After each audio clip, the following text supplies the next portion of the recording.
Namaskar and thank you so much for being here, and extremely sorry for being a bit late. And Shefali Tai was absolutely correct. I've been waiting to have that homemade ice cream from the past 1 year. Yes.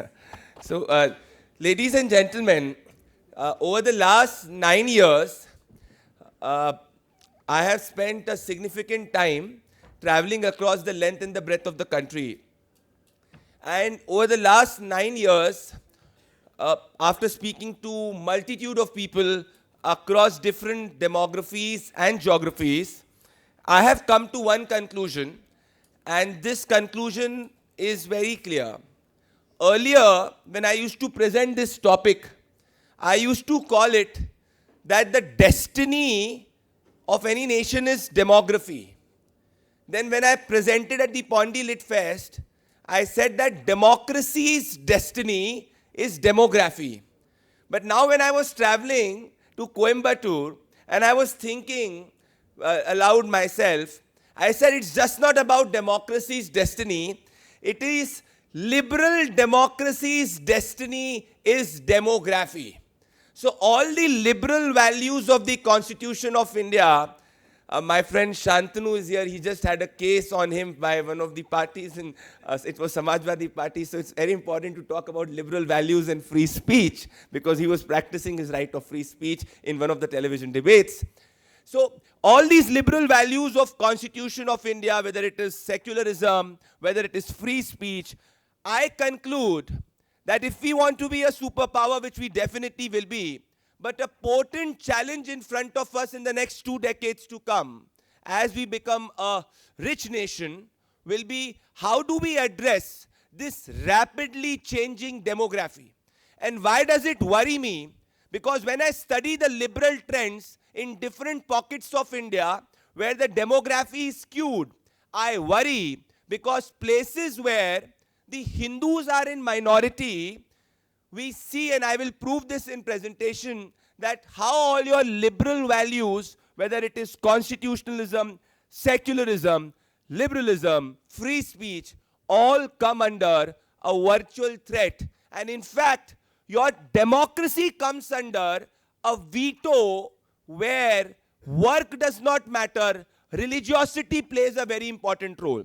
So when I divide this country into two parts while studying it, not like Mr. Rahul Gandhi thinks of dividing it, but only from the perspective of studying it, that there are pockets in this country where the Hindus are in minority, and in fact there are pockets where the Hindu population is 50%, 55%. What I will show you in the presentation, that all your liberal values are challenged in those pockets. And this is what the idea is, that if you want to continue to be a liberal democracy, we have to look at the challenge of demography, which is very, very dangerous. Let us move forward to my first slide. So if you look at this very important trend, and I've got a paper also in front of me. This is the first paper which studies the change in religious composition across districts in India. And this is a paper, it's a beautiful paper by Shamika Ravi and others. You should read it, because this is the first study in the last 2 decades on how religious population is changing. And what I conclude here coincidentally matches with the census data which they have studied, and this is based on my primary data collection in the last 9 years across the length and the breadth of country.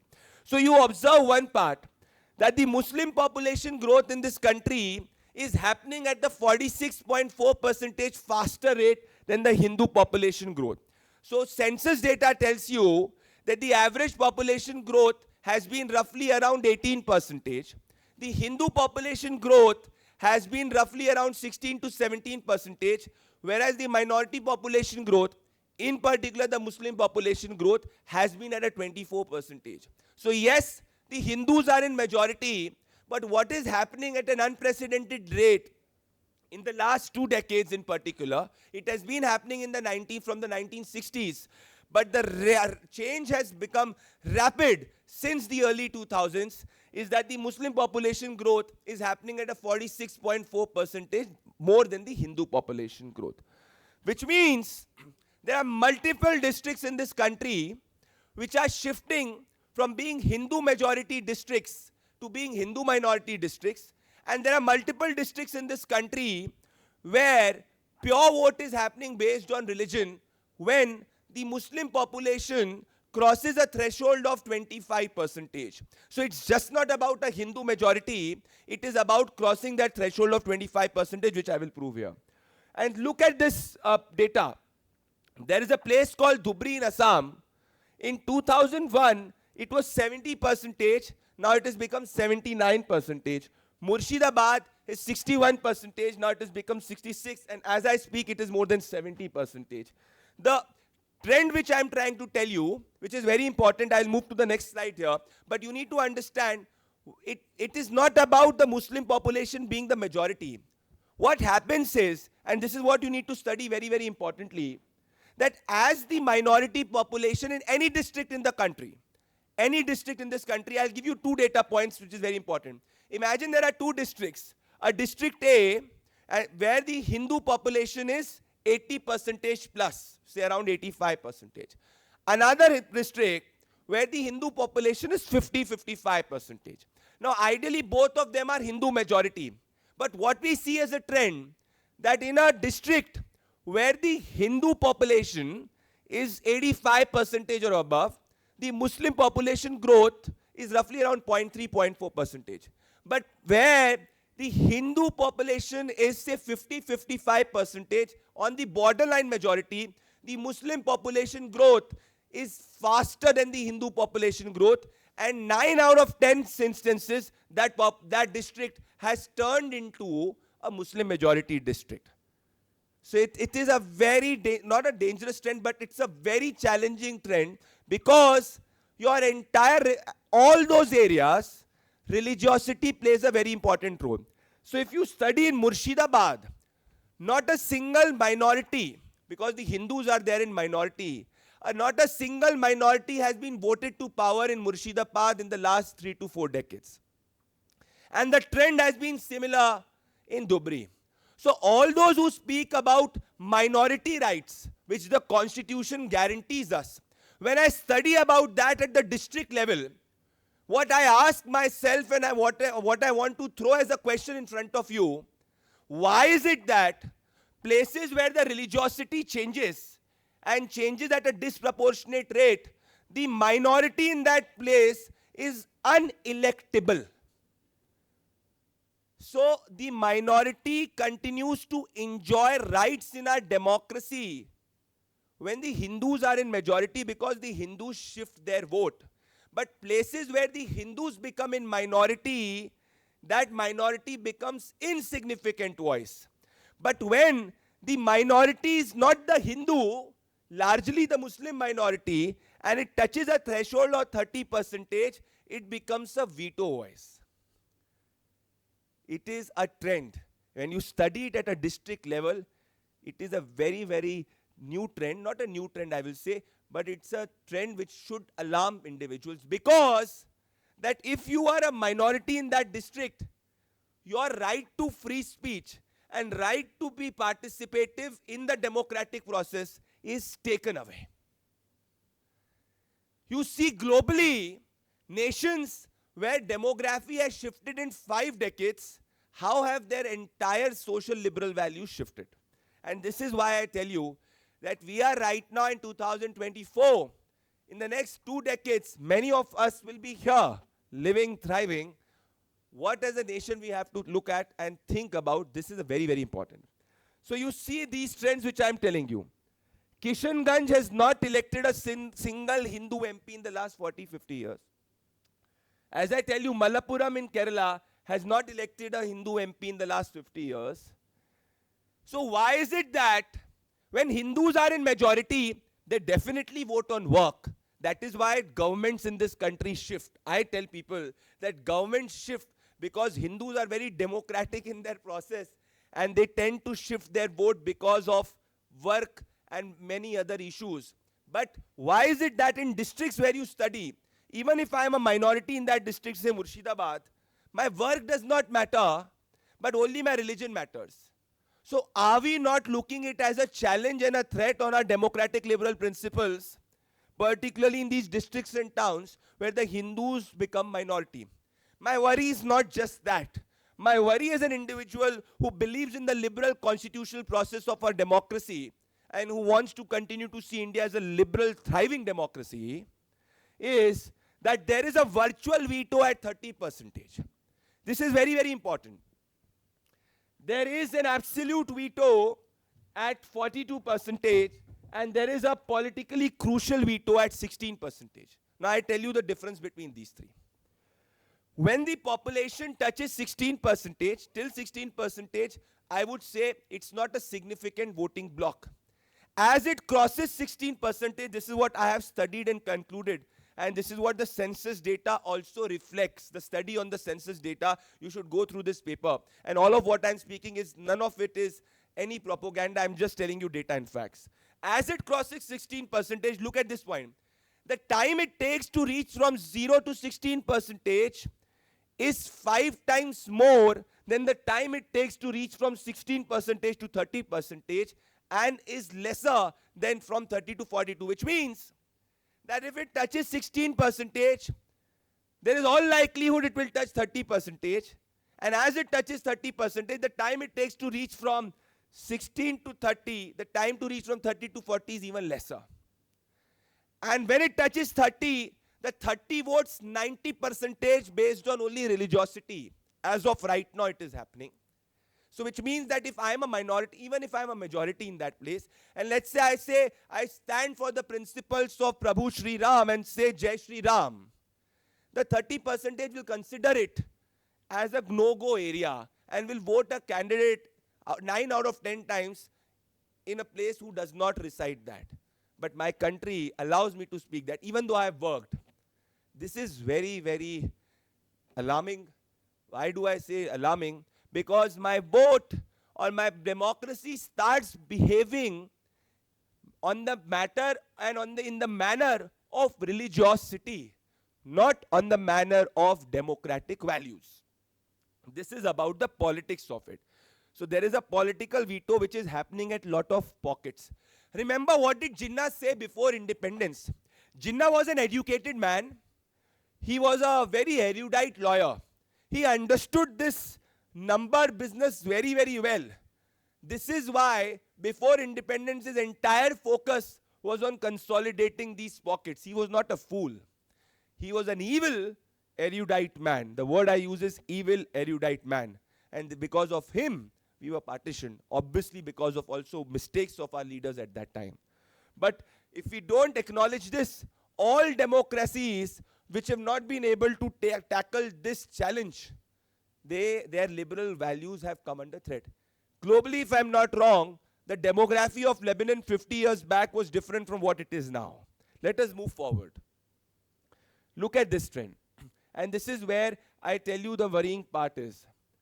The larger trend which I'm telling you, and this is very important, this is a phenomena called as the pocket phenomena.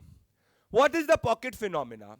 The pocket phenomena, and I will explain this at the border areas and also at other pockets. Let me take this part of Simanchal and the larger part of certain districts in Bihar.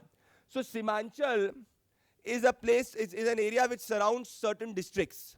In Bihar, it is Kishanganj and other districts. It comes near Bengal and Bihar. What happens here, in 50 years, the 50-50 population which I proved you before the slide, now has become 68% population. Now all your investigative agencies are concluding that these centers have also become challenges to law and order. If you study the reports from Simanchal in the last 10 to 15 years, you will see instances of bomb-making factories coming up in parts of Malda, Murshidabad also. You will see instances of individuals with radical ideologies being caught by our investigative agency. And if you study the development parameter of these places, these development parameters fall below the national average. So my question is, despite the development parameters falling below the national average, if these areas continue to vote political parties which only focus on religiosity, then are we not looking at, in the next 2 to 3 decades, certain pockets which might become law and order challenges to us, as they completely become skewed in our demography. And why can it be a national security challenge? I move to my next slide. This is what I have explained to all of you. And I'll tell you another point. Why is it a national security challenge? Because generally, borders are areas which are considered to be first bulwark of any nation and are considered to be the development frontiers. But my worry is that many places where the demography is shifting and changing are border areas. And what is happening as a phenomena in border areas, I will tell you. Imagine that there is a village which is in the center, which is a Hindu majority village. It is surrounded by villages which are 50-50 percentage Hindu Muslim population or minority population, or it is surrounded by villages which are Hindu minority villages. What tends to happen, look at this, very important. Imagine this is the first village, it is surrounded by circumference of Hindu minority village. This village, which is in the center, the Hindus have, we've seen a trend, start to migrate and move away from this village and try to locate themselves to other pockets. And this entire pocket becomes a Hindu minority pocket. So it does not happen that the center, which is Hindu majority, has a ripple effect on the neighboring smaller villages which might be Hindu minority. Even though the center village, which is Hindu majority, might be large in terms of the quantity or the population of Hindus, but when it is surrounded by a circumference of Hindu minority villages, the center, which is a Hindu majority village, generally has seen a trend of Hindus moving away from that place and translocating themselves to other areas, and that entire pocket becomes a Hindu minority pocket. And this is also happening in many villages in the border areas. This is a challenging threat because if you remember, in Jharkhand there was this guy and this young man called Rupesh Pandey who lost his life when during Saraswati Puja there were instances of stone pelting and he was attacked. Few days back in Bahraich, a young man called Gopal Mishra was lynched and attacked by a mob, and which took the rule of law in its own hand. If you study the demography of Bahraich, it, if I'm not wrong, is around 30% minority population. Why is it that in a Hindu majority country, when any religious procession of the Hindus pass from an area which I call demography tilted, why are they termed as sensitive? Why is it termed as, why do you need to deploy additional law and order machinery in those areas?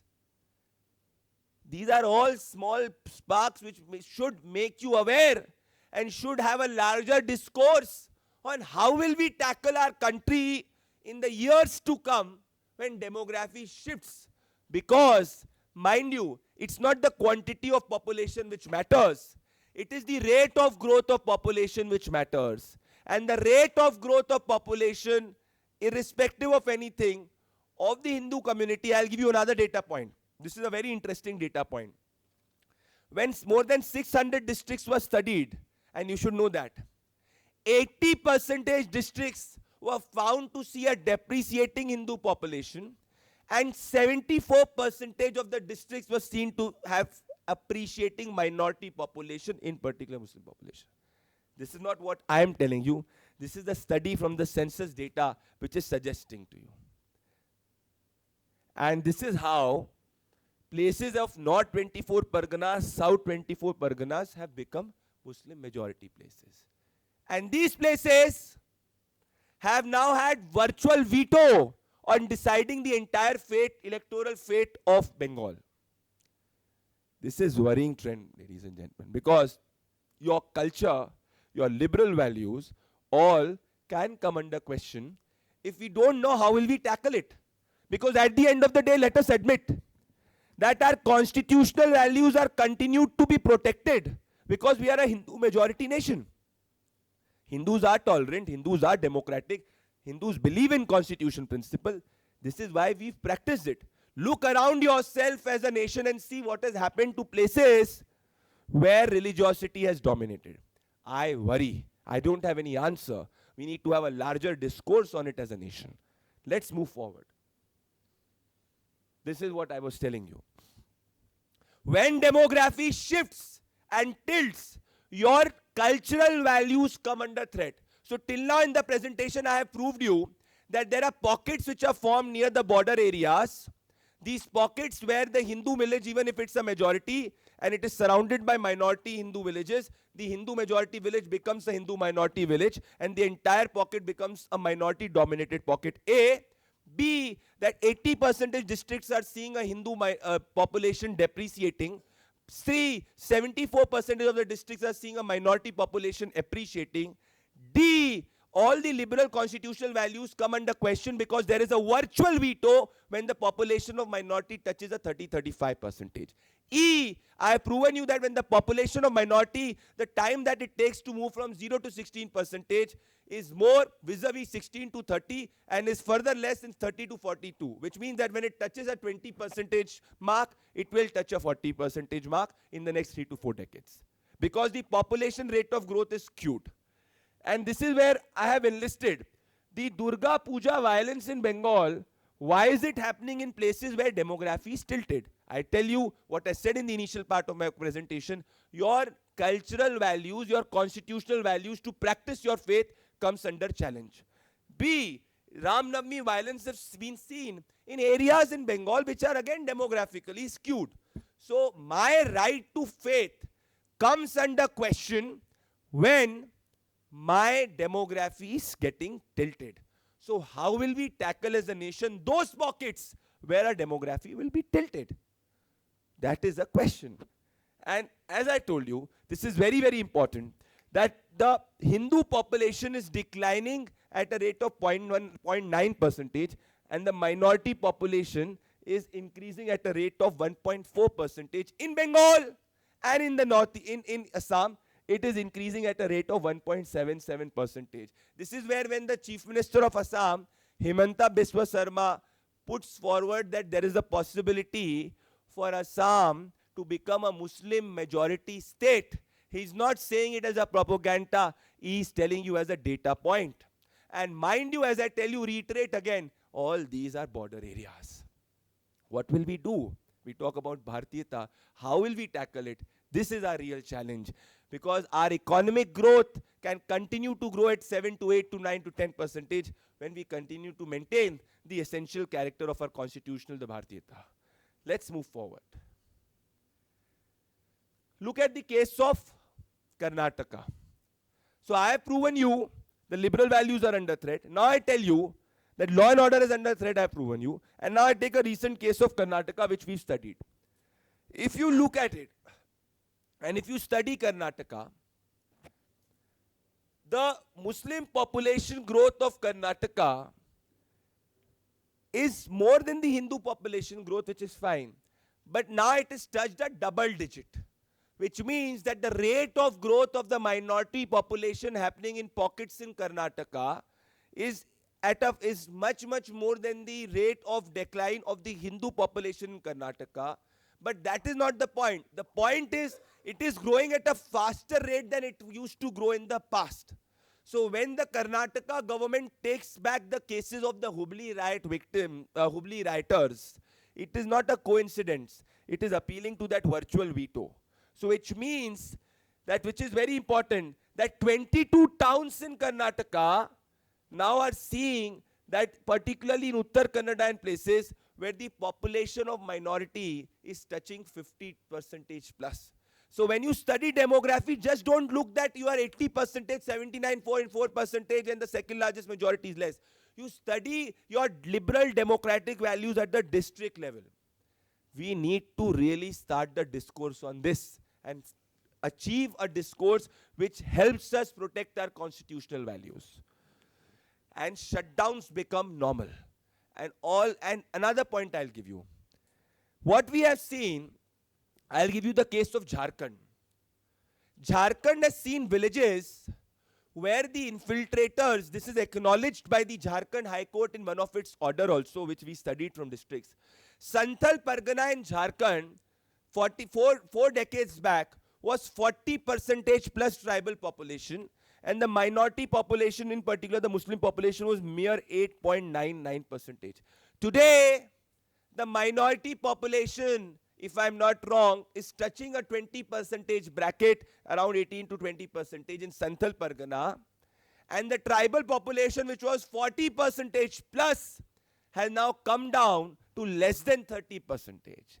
And the Jharkhand High Court acknowledges in it one of its latest order. What will we do? And many of these illegal infiltrators who have come from the other areas, they start to marry tribal women because they cannot have rights to tribal resources as other community because it's protected by Santhal Pargana Act. By marrying tribal women change their cultural ethos. They become Muslim women, and the Muslim men get access to tribal resources, which is fine till the time they belong to the same country. But many of them have found to be illegally coming from across the border. And the Jharkhand High Court concludes. In fact, the Supreme Court in Sarvanand Sonowal's judgment says that illegal infiltration is equated to external aggression. But what we do as a nation, how will we move forward to tackling this threat? We really need a discourse, and this discourse should start coming from places like the Western Ghats Lit Fest. My worry is this. Let me move forward. These are instances which we have taken forward. Let's move forward. Yes. So this is what I was telling you about, that how the tribal population has jumped. And look at this. Now the tribal population is equated to the minority population in a place called as Santhal, which earlier could never have been imagined in 4 decades back. And then this puts a challenge on the tribal culture from that area. And look at how it changes the society. A place like Jamtara, you must have seen, the weekly off shift from Sundays to Fridays. The style of prayer in schools changes. There is a place called Garwa, where the minority had opposed that the style of prayer cannot be Namaste. The school administration bows down to the pressure. The style of prayer shift changes. Saraswati Puja Visarjan, we've looked at reports from multiple parts, how it comes under challenge. And then, as I tell you, that the Hindus start leaving their homes. It is happening by some design, is what I intuitively feel. But data tells me that the demography is changing. And I worry because it is happening in the tribal pockets of India. Let's move forward. Yes. So this is a very interesting case. And this is where I tell you that this, if you have seen recently in Hyderabad, the Durga Mandir was also challenged, and there was stone pelting at the Durga Mandir. But this is not an isolated incident. This place, Kangla Pari, again is a village where the Hindus are in minority and around 50-45 percentage bracket. They were celebrating their Durga Puja, and they were stopped to celebrate that. It's a very famous case if you Google and look at it. Again, I tell you, it is that bracket of 30-35 percentage which is crossed, and which crosses, your liberal constitutional values become a challenge. Let's move forward. This is how Assam will be projected by 2050. This was Assam in 1951. Now, Hindus were 73 percentage, and the projection is that they will be 48 percentage. This is what the Assam Chief Minister had pointed out as a threat, not as a propaganda, but as a matter of fact, that if the demography continues to grow in this manner, this is what will happen. So which means that out of 600 plus districts, what will we do on ensuring that the constitutional values, women's security, secularism, right to faith, right to preach, all of that is practiced in those double-digit districts where the minority population is more than the Hindu population, and maybe more than 100 districts where it touches 30% plus in the next 2 decades to come. We really need to think, because any democracy across the world, whether it is United States of America, any democracy, only democracies continue to be liberal democracy where they protect their basic ethos. And to protect their basic ethos, we need to protect our Bharatiyata. And to protect our Bharatiyata, we need to stop this design of purposely shifting demography of certain pockets in India.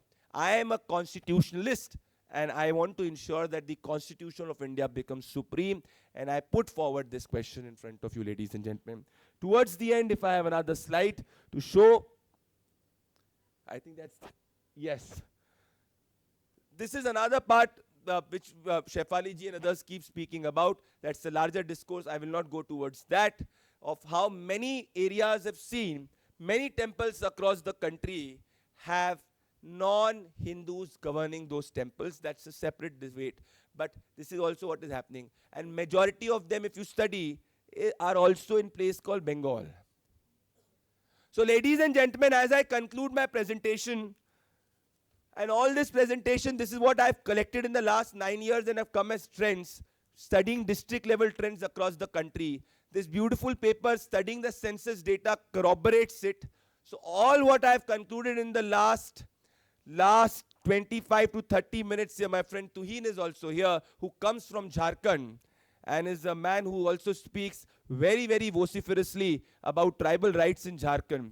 I conclude the following, ladies and gentlemen, as the following points towards the end of my presentation. A, that the liberal constitutional values are coming under threat where the Hindus are in minority. What we as a nation will do in order to protect constitutional values there.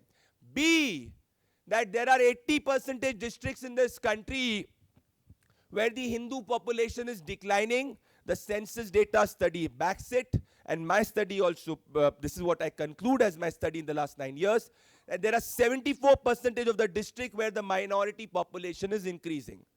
3, that the rate of growth of minority population is faster as it crosses the 16% bracket. D, there is a virtual veto where the vote happens on religiosity as the minority population touches the bracket of 30%. E, the Hindus, when they live in a village which is surrounded by Hindu minority villages, the Hindu majority village tends to become a Hindu minority village. This phenomena is seen more in border areas. And E, if this trend continues, you will see a lot of pockets in this country which will become Hindu minority pockets where liberal constitutional values can come under question. E, the latest case in point being that of Jharkhand, where the entire demography of Santhal has now shifted and changed, which is acknowledged by Jharkhand High Court. I appeal to all you young and experienced intellectuals to come with some thought process of what will be our way of looking at this changing demography in India. Because I conclude that if India wants to continue, and I'm extremely hopeful we will continue, to be a liberal, constitutional, secular democracy, we have to address the rapidly changing demography question. This is where I say towards the end, ladies and gentlemen, our destiny as a liberal democracy will be decided by our rapidly changing demography. Thank you so much for giving me an opportunity to hear. Thank you.